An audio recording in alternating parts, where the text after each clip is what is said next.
আরে ভাই, এখন মেয়ের মার যে তেজ, আপনি তেজ দেখলে আপনি অবাক হয়ে যাবেন। জামাইকে যদি শাশুড়িতে সম্মান না করে আর জামাইতে যদি কোনো একটা কথা উল্টাপাল্টা বলে, তাহলে জামাই হয়ে যাবে ভাদাই মেয়ে। মানে এর কোনো বংশ নাই, এরকে কোন মা বাবা জন্ম দিয়েছে এরকমের কিছু শুরু করে।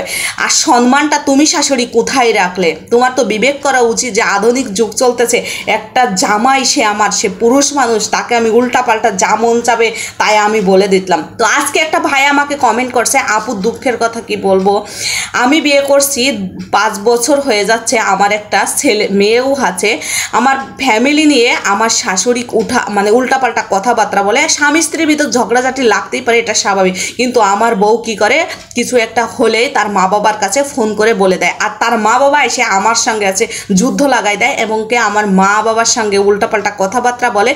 এক পর্যায়ে আপু আমার বউ বাপের বাড়িতে চলে গেছে, আমার একটা মেয়েও আছে, আমার তো সন্তান, আমার তার জন্য মায়া লাগতেই পারে। এখন আমার মেয়েটাকেও আমার সঙ্গে দেখা করতে দেয় না। আমার শাশুড়ি এই কথাই প্রশ্ন করে, যদি তোমার মেয়েকে দেখা করতে চাও তাহলে কাবিনে যে 5 লক্ষ টাকা আছে এইটা জমা দিয়ে তারপরে তোমার মেয়েকে দেখা করো। এই হচ্ছে আমাদের সমাজের কিছু কিছু মারা হয়ে গেছে, আমি সমস্ত মাদের কথা বলতেছি না, কিছু কিছু মারা হয়ে গেছে, মানে মেয়ে নিয়ে একটা বিজনেস শুরু করে দিয়েছে। আমার কথাগুলো তিতা হলেও সত্য। যদি এমন কোনো মেয়ে মারা থাকেন, প্লিজ আমি তাদেরকে বলবো আপনারা ভালো হয়ে যান, কারণ একটা মেয়ের জীবন আপনারা এইভাবে শেষ করে দিতে পারেন না। কারণ হচ্ছে মানে বিয়ে একটা পবিত্র জিনিস, একটা বিয়ে ভাঙা যা মসজিদ ভাঙা তাই তাই এত প্রশ্রয় না দিয়ে মেয়েকে শাসন করেন, তাহলে আপনারও ভালো। আজকে একটা ভাই আমাকে কমেন্ট করছে, আমি মানে নিজের কাছে আমি আসলে কি বলবো, এতটা মানে খারাপ লাগে সেটা বলে বোঝাতে পারবো না।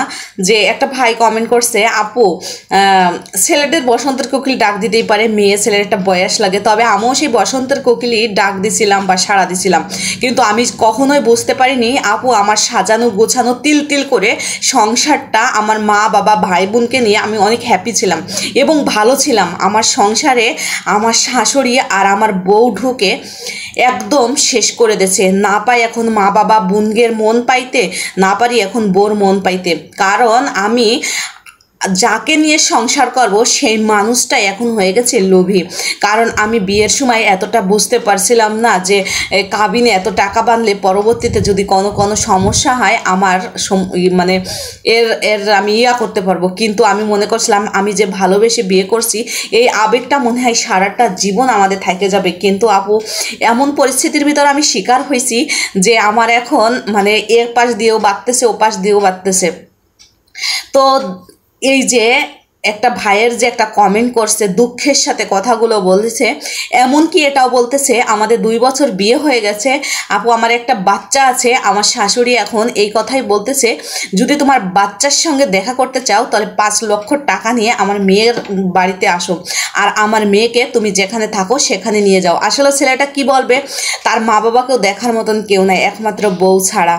কিন্তু সেই বোর আসল রূপ ধারণ বেরোয় আসতেছে, কারণ সে এটাও বলতেছে, আপু একমাত্র আমার শাশুড়ি যদি একটু প্রশ্রয় না দিত, যদি শাসন করত, তাহলে আমার সংসারটা এইভাবে ধ্বংস হয়ে চলে যেত না।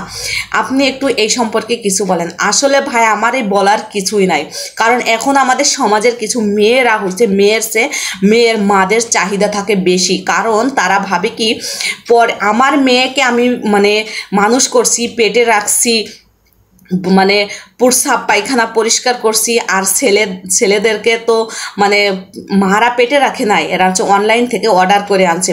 কারণ এই কথাগুলোই আগে ছিল যে ছেলের মা একটু জ্বালায় বেশি, কিন্তু এটা ঘুরে গেছে। এখন মেয়ের মাই যা তেজ, তাদের মেয়ের মার শরীরের তেজ তা আপনি ভাষায় প্রকাশ করতে পারবেন না। কিন্তু সম্মান যদি একটা মানুষ যদি আপনি শাশুড়ি হয়ে যদি জামাইকে সম্মান না করে, সেখানে জামাই কি সম্মান দিয়ে তার কোনো উপায় আছে?